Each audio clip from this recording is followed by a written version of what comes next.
Hi, I'm Sara from sewingmastery.com, and you have caught me in the middle of doing our over 120 videos on the Husqvarna Viking Designer Epic 2. I am the creator of the Embroidery Essentials online course, so if mastering your embroidery machine has been something that you've kind of been putting off, make sure you check out all the links below where you can learn to master your machine while you learn 15 different embroidery techniques. Trust me, if you do this entire project, plus the 3 additional projects that are here, you will know your machine inside and out, guaranteed.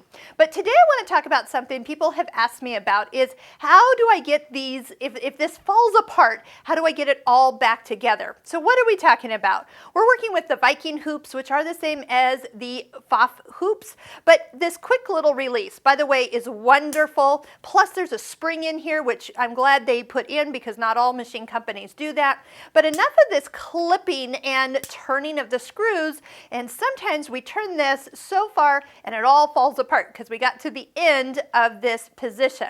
So whether it falls apart accidentally because you just turned this, or you've actually forced this clip too many times and it has actually broken off, and now you have the pieces and you were just trying to embroider. So tip number one, if you break the clip, they're easily replaced at your local store, but you're not out embroidering today because you have another clip in your other hoops. Now, if you only had one hoop with your machine, well, now you probably should have an extra one.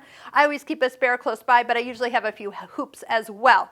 Over time, you might just wear that out. Mostly what happens is when people don't loosen the screw and just crank this to close it, that's eventually gonna break it off. Okay, so it happens.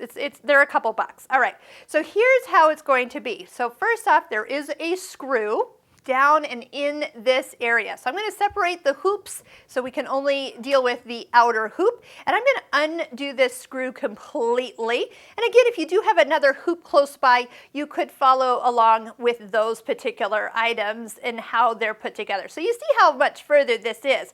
This is a long black long screw in here, and I'm going to flip it over because you can kind of see that there's this like little black, I call it a little drum, and it will kind of be pulled out, or can be pulled out of that opening. So you can see why I call it a drum, because it just looks like it's sitting there.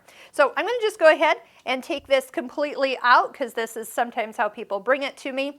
Then this screw just slides all the way out, and that drum can come off too.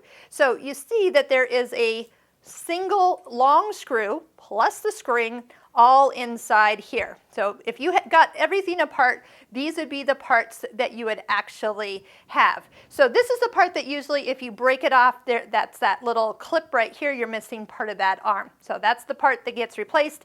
But first off, this little guy needs to find its way all the way back into the drum. So get that nice and tight.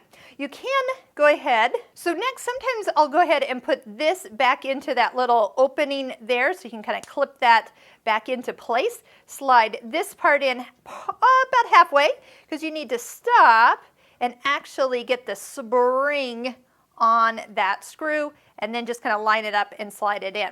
Now, don't worry if this isn't flipped around the right direction. When it's loose, you can actually do that multiple, you can flip that around even once you put this spring on, or this in nut. So most of the time, we don't have issues where the screw is stripped, but if you have stripped the screw, then again, just pick up an extra one of those while you're at your local store. So you can see this is way far out, but you can see that by lining it up, everything on the front kind of works in this little segment here, and that should flip closed, and then you can bring that all the way back in and down as you kind of can see that screw coming out the other side. So just remember for future, loosen it and then open it, take your fabric out. Don't just force the fabric out without loosening everything. That should help you keep this from kind of finding the end of its life. But hopefully that helped if you have found yourself with a handful of hoop pieces.